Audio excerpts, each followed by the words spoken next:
Ladies and gentlemen, we're going to have one more segment to the show, and then we're going to take a break for about 15 minutes. So let me introduce our next guest. I first came across this man. He has a comedy show at the Patriot Inn. Do you know the Patriot Inn up here? Yeah. So he ran a very interesting comedy show up there for a while. And then a short time after going to see him there, I was jogging along the canal up here in Inchicore, and who did I see picking up litter in a high-vis vest? Only the same guy who'd been telling jokes in the Patriot Inn only a week beforehand. So that was interesting. A comedian who picks up litter. A while after that, I heard him on the radio. We had a very good series of programs named after him, and he wants a word. And then you see him on the telly, and then you see him popping up on his Twitter feed. He wrote a couple of best-selling books about the Irish mammy, and he's written several other books, one called, pretty interestingly, Bollocksology. And his most recent book is about climate change and a hypocrite's guide to it. So would you please welcome a man of many facets, but he's one of our neighbours here in Inchicore, Colm O'Regan. Thank you. Very good. There we go. Thank you very much. Thank you. I have no idea what that thing is. I just agreed to have somebody place a machine on me, but I presume it's for a microphone and it's not Big State or anything like that. It's not the man, Big Pharma, injecting me with the 6th jab. Anyway, thanks for that lovely welcome. When you're trying to get to sleep tonight and it's still attached to you, that's the problem. Yeah, you know? yeah. Is it worth money, I suppose, is the question, and can I carry it out quickly? Yeah. We can ask Ella that. Is there a second-hand market in electronic gear? It's an Hermes, yeah. You can make money off working on it. She's working on it.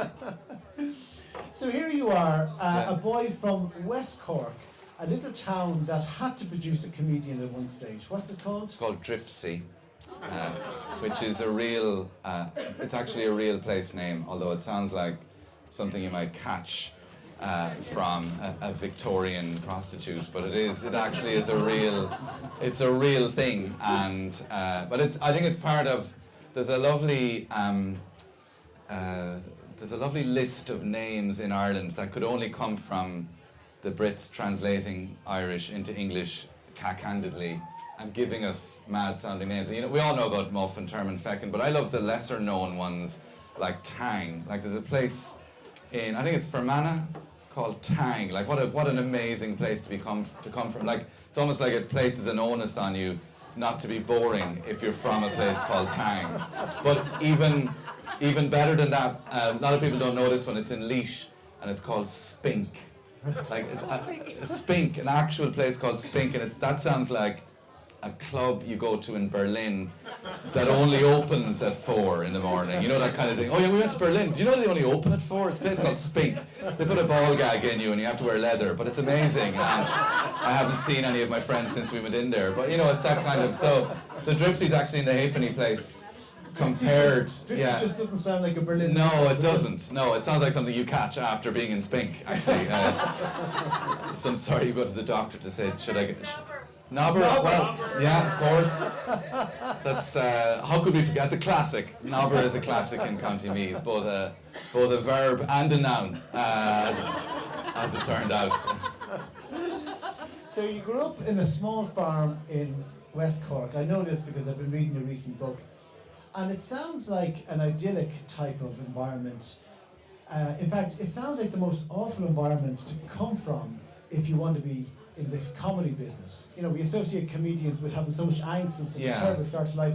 But you paint this lovely picture of a relatively well-adjusted set of parents and a functional family and nice scenery to go with it. Yeah, well, unfortunately for book writing, I'm reasonably happy, which is terrible for writing books in Ireland, as you know. And I'm really sorry to hear that. Yeah, it's one of the things I'm worried about, because I'm worried for Ireland's future literary output, because I find that young people now are opening up about stuff and talking about their feelings.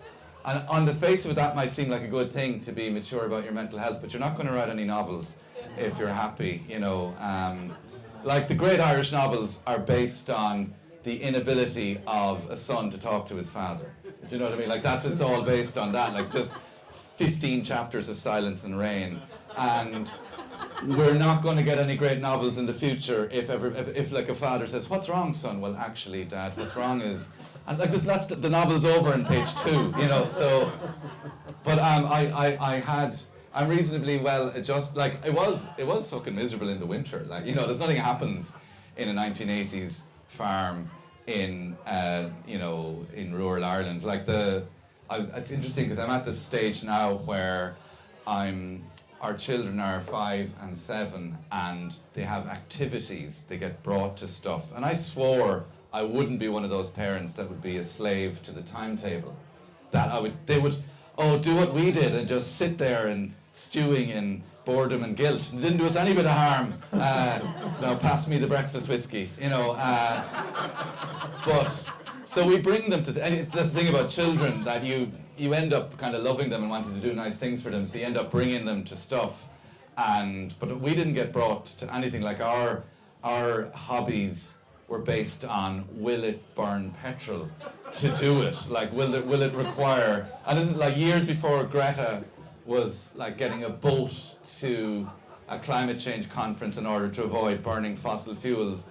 My father, so stung by, like, people over a certain age, you will remember the oil crisis. And that shook people. Because my father, inflation, we talk about inflation now, we haven't a fucking clue. My father will tell stories of pre the oil crisis, or as he calls it, before the Arabs kicked up.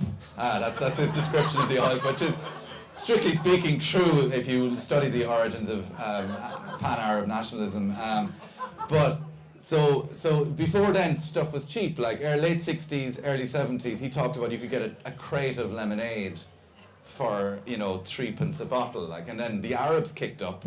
He blamed the Arabs for expensive Tanora, and which is a drink you can only get in Cork. But so he was so stung by the oil crisis that he, in order to save petrol, would, on our way home from anywhere, he'd switch off the key of the car about 500 yards before the house and freewheel the car in. Use momentum, use basic physics to save that bit of petrol. And I kind of come from a time where, because I worry about electric cars because you can't hear them coming. Whereas I remember a time where you knew who was coming up the road based on the sound of the car, based on the fucking state of the exhaust pipe, on how many did it have a fourth gear. Like that's how you could recognize cars. What's more, you knew who in the family was driving it, based on the sound. We always knew when Dada was coming home because there was a sort of a sigh out of the car, rather like an electric car, because the engine was no engine, and you could just vroom, and then the car would glide in home. So there was no hobbies, very little hobbies that weren't based on like collecting pine cones. But by and large, it was idyllic. I want to say before I forget though, that just referencing, and not to change the subject at all, but referencing some of the amazing stuff we saw with Fatima Groups United. When you were videoing in front of, because I know we talk about the difference between the village, growing up in a small village. What I love about around here is it feels like you're in a village because you'll come across the kind of mad shit you'd come across in a country village and no context or explanation. You know that kind of feel? So I was outside when you were filming one of your mad shit things, right? One of your dances. One of your, like, because it's so funny watching that. If you took away the kind of beautiful poetry and the soundtrack, and then just put like, you all look off your head, right? You're like, right? What makes you think it wasn't like that? Well, exactly, yeah. Anything to get you, a little something for the weekend. But I was there. It's so funny. I was there the day you were recording in front of the flower shop in Inchicore, and so I was walking past, and I swear to God, I was going to Small Changes, the place where you get your stuff without packaging and all that, and I saw ye, and I honestly thought to myself, fucking blowins. I'm 15 years here, and I was judging ye, going, who are these arty types coming into our area with this nonsense, Which that's what I love about around here. There are no, like, all your preconceptions are wrong.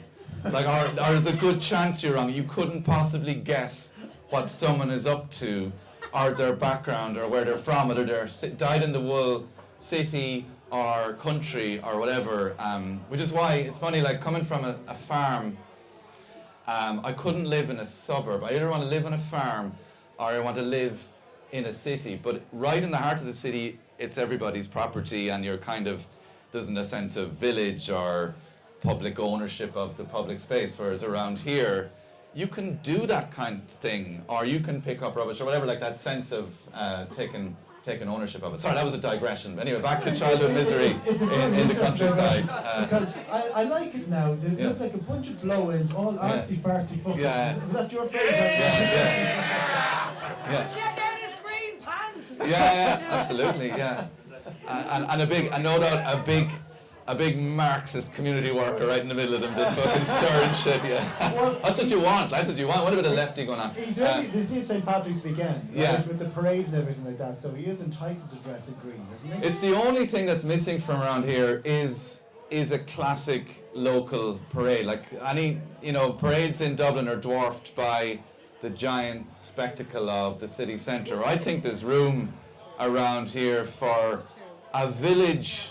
It's an Inchicore Rialto village parade, but with that country feel, because you need that. There's something I love about the small. They go around the world. They do Dublin, and then they go. So it's Dublin is.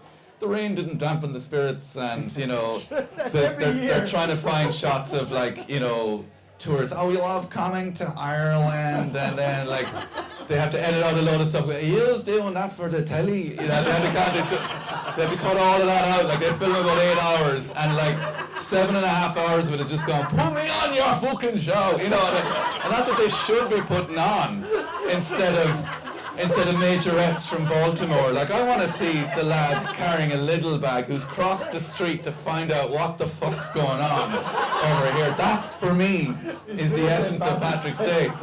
So I want that, but I wanted the village setting, because when they go around the country, so they do Dublin, then they do Galway, and in Galway there's some mad stoner shit.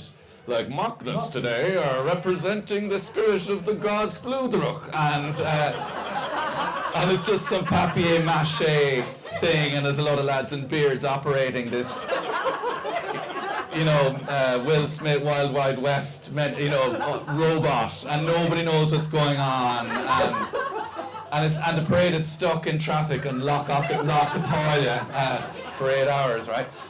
But it's when they go around the country, and then they go to the mad small ones, and I just love those, because they are what happens when there's no editor, right? When it's we have 2 hours to fill, there are 300 people who are around the area, so anything is, there's no gatekeepers to a small rural parade. I know this because I'm from Indripsey, shortest St. Patrick's Day parade in the world in 1999. It's actually in the Guinness Book of Records, 25 yards long. It went from one pub to another.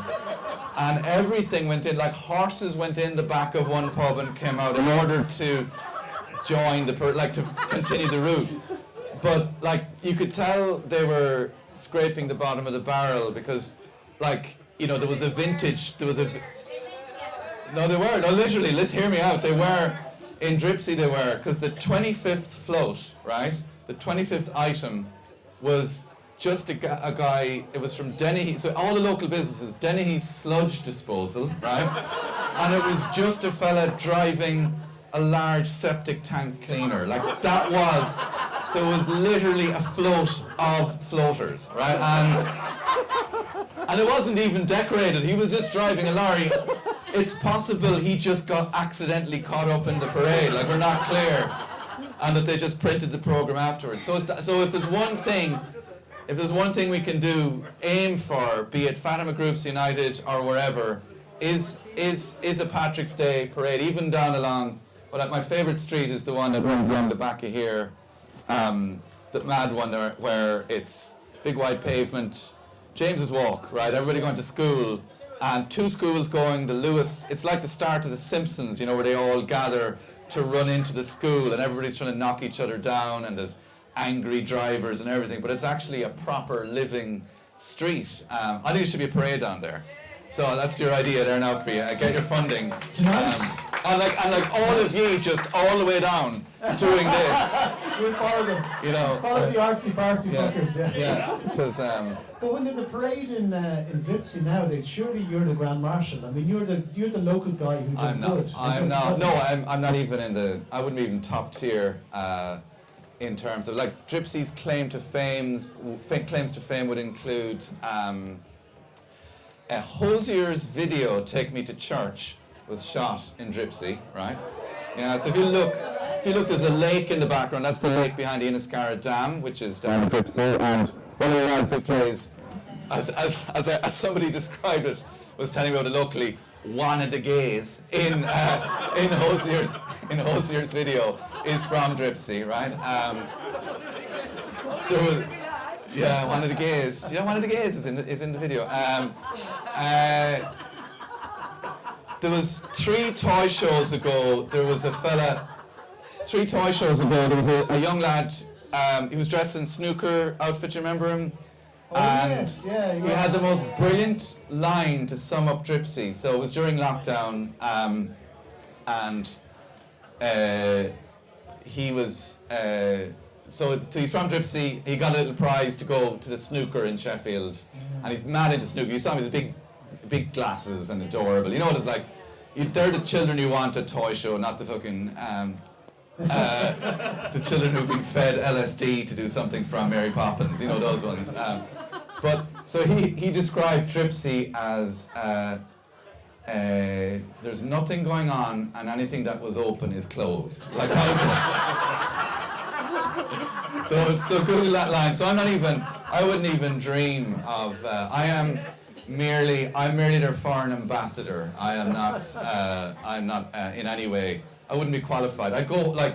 I'd maintain plenty of visits because I have this theory that we all need somewhere to go in the case of an apocalypse, and you want to be able to get past the barricade. Culchies will know what I'm talking about, but you've got a village at home and you're going, would I get through the burning barricade in the case of a fall of civilization?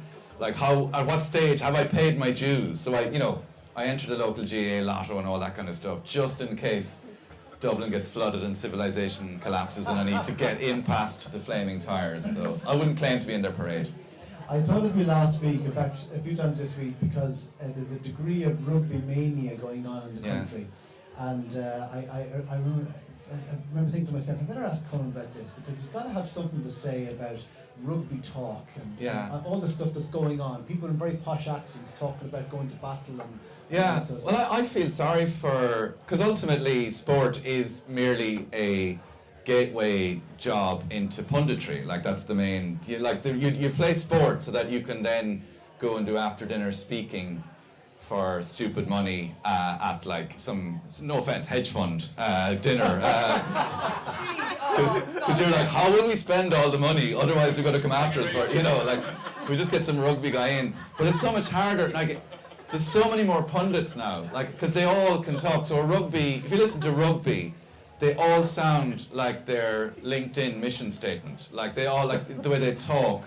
Because it's like, yeah, well, obviously they're doing the running a lot of programs. The Fitbits are coming back with the stats, and we're needing to action a number of the key learnings from training. So what the guys are trying to do now is move through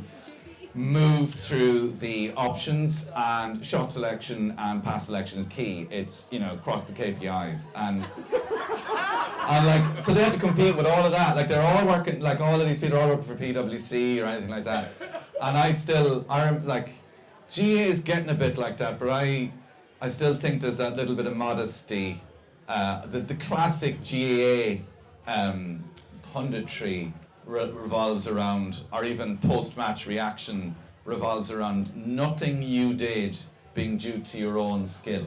That it's all luck, So you talk to rugby players or even golfers. You talk to Rory McIlroy. Yeah, I played pretty good today, and this is probably I'm playing really well at the moment. It's just he's ascribing it to his own inputs and his own skill. Whereas you talk to a GA player after a match, and you'll say geez, Henry Shefflin, when he was playing, Henry Shefflin, what an amazing goal you scored. You ran 400 yards through 2 parishes. You waded through a river of lava and you fought off spear-toting natives. You must be very, very proud of yourself. You just know, Michael, we were lucky now, in fairness. The river of lava was the same for both teams now at the end of the day. And, the spear throwing natives were a young tribe. They'll be back again next year now. Like, there's no easy natives now in senior hurling, and it was always strike me that in any other walk of life, this level of, it's ridiculous, because what you don't want to do, but they're doing, they literally can never, until they win a trophy, they can say nothing about their own skill, because there's this fear that what they say will be pinned to the dressing room wall and used as motivation. It's almost like the opposition team would almost be like having to make stuff up. They'd have to be saying, oh, what are we going to do about them fuckers? They hinted that we were going well in training. Are we going to take that line down? No, we're fucking not. Anything at all to get the dander up. And I was always thinking about in other walks of life where people were so clearly what they'd done was amazing. If they were hurlers, what it would sound like. And I always thought about Neil Armstrong coming back from being on the moon and somebody saying to him, Neil Armstrong, first man on the moon. Sir, you are a true American hero. Geez, no, Michael, we were lucky now, in fairness. The Russians are a young team now. There's no easy space flights now in intergalactic. I was just lucky now. I found myself in a bit of space. That's the kind of. So we'll have that. We'll have that in. But the GA is kind of, you can see what. I'm glad Dublin isn't doing so well anymore, and it's not because I don't like the Dublin GA team, but it was headed that way. You could see, Stephen Cluxton was, we played well and we won. That's my All-Ireland speech. That's it. There was no, fuck it, so. We need Culchies winning the GA again, just purely for the culture. And what about soccer? You're hearing the heartbeat of Irish soccer is right here in Inchicore and St. Pat's. Yeah. Have you sampled the spiel? Well, I just remember, I just think it's changed so much, the summer leagues. I remember when everybody in the League of Ireland was called Desi Byrne. That was just the name of every player at some point. And I went to matches in the late 80s and early 90s, and you wouldn't really know there was so muddy. I think what the product, that's what we call it now, is so much better. And I think we should all, I think there's a kind of an inertia where we travel across to the UK. We travel across to the UK and say, look how cheap this pint was compared to Ireland. We don't go to see St. Pat's or wherever. Are there any St. Pat's fans in? One. See, that's the problem. That's statistically, that's an issue. Now, believe it or not, we are here to talk about this little tome you've written. Yeah. Was it intentionally the Ukrainian colours? It wasn't. Actually, we're reissuing it. The paperback will have red instead of yellow to heighten the level of danger. But yeah, no, this is. It was very much, and actually, it was more yellow. And I said, it looks like I'm writing a Ukrainian, because I'm as qualified to talk about Ukraine as I am to talk about climate change. So either or, really. So it's Climate Worrier. Yeah, it's kind of my what's the word? Self-therapy on how to deal with all of the bad news. I should explain it's Climate Worrier, not Warrior. Yes. He's worrying, but he describes the book as a hypocrite's guide to saving the planet. How can you save the planet if you are hypocritical? Well, seeing as we all are hypocrites, there's no choice. It's going to have to be us. But I kind of, I found that I was just worrying so much. There was, once you start looking, I couldn't ignore it any longer. What happened was I was at, I've been kind of thinking about this for a while, but it was sort of crystallized for me. I was at the climate march where all the kids were there in September 2019, which seems so long ago now because there hasn't been one since. And 2019 always seems so antediluvian, like so long ago. Like I was at the march with my toddler children, right? There were toddlers at the march, and that's so long ago now. Like they're both fully qualified electricians. That's how long ago. That's how long ago that was. Like I'm just trying to get them into solar really early. I'm actually like, 'cause we got the panels, and even got the panels. We got solar panels in, and I'm obsessed with looking at. I worry that solar panels are going to ruin Irish small talk about the weather, because we'll no longer talk about the weather in its own sake. Now we're just going to talk about it in terms of solar gain. Like there'll be no soft day now, thank God. That's how we used to say. Instead we'll say fucking shite for the solar. That's what we'll say. You know, we'll be like a grand stretch in the evenings. We'll just call it kilowatts. Like, you know, it'll just be a completely different thing. But like hypocrites we're all hypocrites in some shape or form, and so we have to live in the world. And I was at this thing, March, and I was looking at my children, looking at the school children on stage. You know, do you ever watch small children look at teenagers? Do you ever, when you watch little girls look at teenage girls, they worship them. They go, look at these people who are physically taller, but not weird like my parents. Like that kind of, and they realize the possibilities, particularly as Irish families are smaller now. Small children don't meet as many teenagers as they used to, because before the normal Irish family 30 years ago consisted of 18 to 8 or 18 to fucking 0 if we thought I was done but I'm not, you know, that kind of those families. Whereas now it's like they're 3 and they're 5, they're 5 and they're 7. They don't meet teenagers, so when they see teenagers in the wilds, they're like, oh, look at them. And so they were looking at them, and there was a teenage girl up on stage doing spoken word, and teenagers like clearly, you know, meeting. You know, they were there to meet and drink cans and shift, which is what teenagers should be doing, you know. And I was looking at my girls, looking at all the teenagers. I was like, don't look at them doing spoken word. You don't want to get into that kind of stuff. Look at them drinking cans, you know. Because once you get into that, like, you forget how to clap, you know. I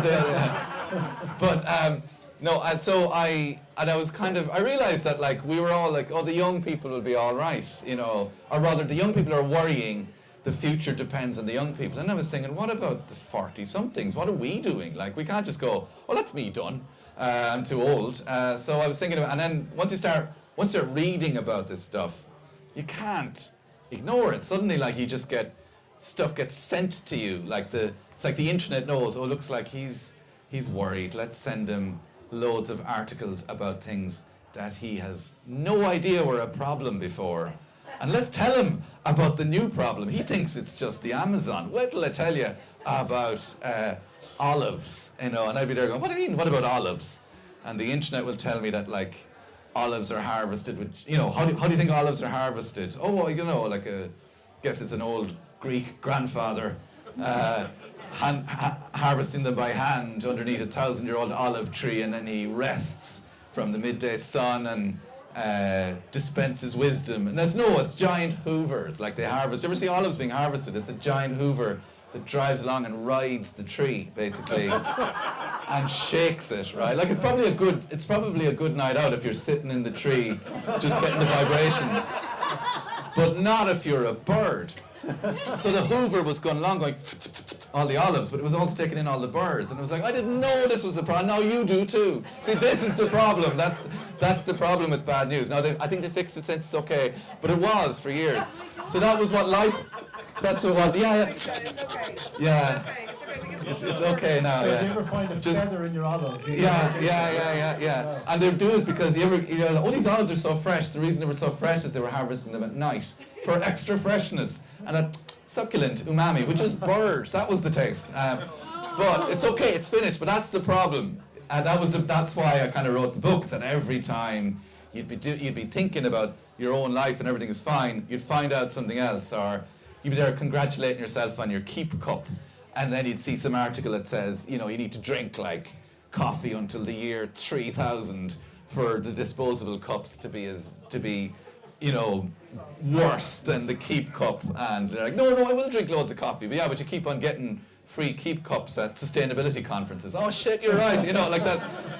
So this book was about how do you realize it's all shit and you're tiny, but how do you just get through it by doing a bit and becoming part of something where, worst case scenario, if we do end up living in a Venusian landscape in the year 2050, you can at least look at your descendants and say, I tried. You know, like, it's that kind of, that's where I pitch it for myself. And it helps, honestly. You think less about the enormity and you go, what are the little things I can do, you know? But how do you tie that in with a career in comedy? I mean, Yeah. the climate isn't exactly comic material. How do I you think make he it funny? does quite well, in fairness. Yeah. He made me laugh when Yeah, I was listening. yeah.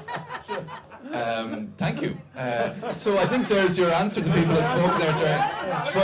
But I'll tell you one of the along. Yeah. He's my brother.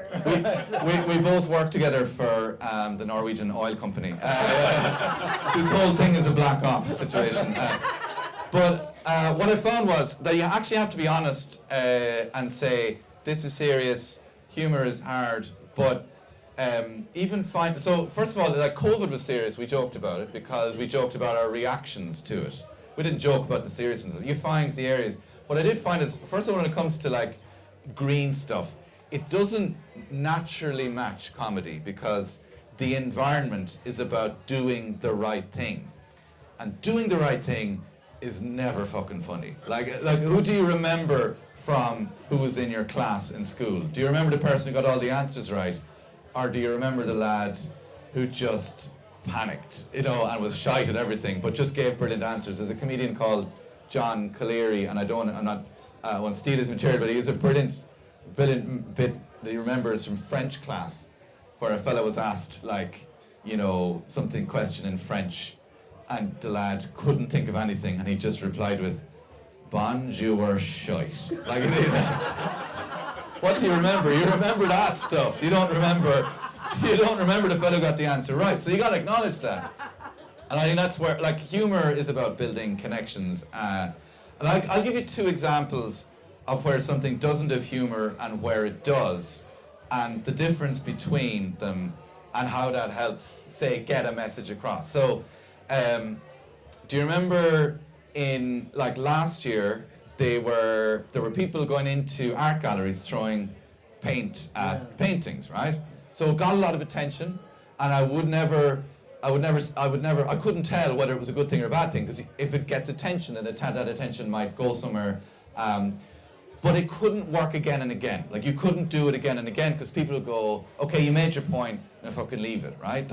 And also, it wasn't clear who the target is, like, who is the bad guy in that. So when you look at somebody, now the paintings weren't destroyed because they're covered in glass or whatever, but when you look at somebody doing that, you're going, well, most museums are free. Like, if somebody walked into IMA and threw something on the wall, now it might increase the value of one of the works. No, it's modern art, it's the open interpretation. No, it would, like, it would look like, because IMA's free, so you're going and you're spoiling the thing because you say you don't like whoever's sponsoring it or whatever. You're spoiling the thing for people who can come in for free. So who's the victim and who's the bad guy and all that. And it's not funny, it doesn't build a connection, but it might have worked to gain attention once. But there was a brilliant thing happened last year that I don't know whether people saw. There was a protest and I don't want to be keeping you from your break now. Fuck, 9 o'clock. You alright, you're okay? There's another half to go now, so I'm on for the rest of the second half as well too. No, I'm joking. But there's a bit, so last year, in Amsterdam airport, climate activists broke into, and this is crucial, the private jet bit of the airport, right? And they were on bicycles, right? And they cycled around the private jets, preventing them from taking off. And God bless the Dutch police. They were trying to apprehend the bicycle activists, but the Dutch police were also on bicycles. And so that is funny. You cannot tell me that a load of people cycling Benny Hill style around a private jet is not funny.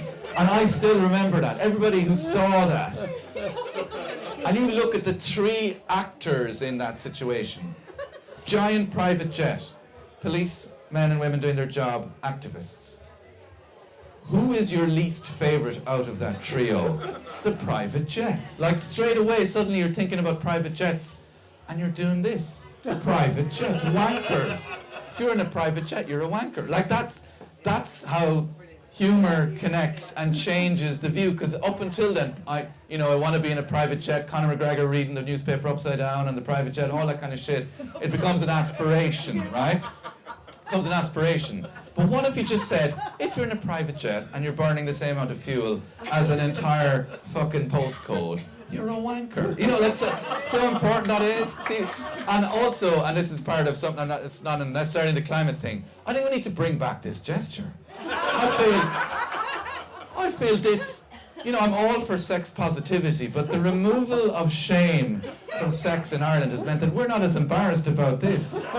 And therefore this gesture has lost its potential power. You need to be able to do this, fucking wanker. And that straight away, because It's going to go with the great Irish novel, isn't the it? great Irish novel, I'm just saying, you need in sex, you need a bit of shame and a bit of guilt and a bit of dirtiness, because that's the best sex. Am I right? I'm going to pause you there, because we are going to... Don't pause me in the middle of sex. No, I thought it was a great line to end on. Yeah. In sex you need dirt... shame and guilt. Shame and guilt. Yeah. Loads that in Ireland. You brought in some spot prizes, did you? It was spot prize to paper. No, I will give away. Yeah, sure. I'll give away one copy of this. How do we do that? Is it just are you a raffle? Yeah, we usually ask them a very difficult question like, what channel is Colm from? Okay, that's you. Yeah. There you go. I'll sign it for you as well too. Very good. And you are selling copies. I'm selling copies as well too. On the How if you much got 15 quid. 15 quid. Yeah. For signed copies. Signed copies. It's nominated for an Irish Book Award. Which is for anybody who's ever been, and you will know he obviously won, so you don't go through this. It was nominated but didn't win, which is perfect, because if you're nominated, it means the book is good enough, and if you didn't win, you were robbed. So that's it's a win-win. It's a win-win. You get invited to China though to the air miles will kill me. I can't go. I'm on Eamon Ryan. I can't go but I'll cycle there. If you went there now, you'd meet Eamon Ryan. I know. Yeah, he's doing valuable work, I think. Anyway. Ladies and gentlemen, I know we'd all like to hear more from Colm, but we do have a whole show and all this sort of stuff. Yeah. So In Jokes is back, by the way. It's on the Patriots in. It's a tenner in last Wednesday of every month. I'm not emceeing the next one because I have another thing elsewhere. But it's Deirdre O'Kane is there. Wednesday the 29th of March, and it's also the last Wednesday of every month. Look for the tickets on Eventbrite, they're only a tenner. And I'm absorbing the fucking VAT and the fees for you bastards, so it's a tenner, right? There's no booking fee added on. Sorry, that seems like an unnecessarily churlish way to end, shouting at the audience about VAT. Anyway, save the planet. Folks, Colm O'Regan.